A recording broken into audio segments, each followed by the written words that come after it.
And today marks the beginning of candidate qualifying for the November 5th election. KALB's Colin Vidros has more on everything you need to know about the candidates running for office. Election season is in full swing, and very soon registered voters will find out who their options will be for certain offices. The biggest race this year will be the presidential race between former President Donald Trump, who won enough delegates to become the Republican nominee at the Republican National Convention, and current President Joe Biden, who is expected to win enough delegates to become the Democratic nominee at the Democratic National Convention in mid-August.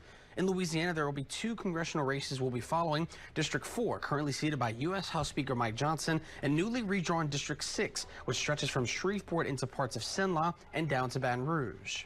Current State Senator Cleo Fields, former State Senator Albert Guillory, and political newcomer Quentin Anthony Anderson have thrown their hats in the ring for the 6th District. Also on the ballot will be the races for Associate Justice of the Louisiana Supreme Court in District 2, 9 judges for Court of Appeal, and Public Service Commission for District 2.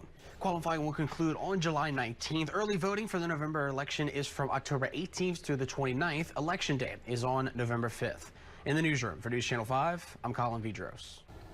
And for a full list of election races here in Sun Law, you can head over to our website.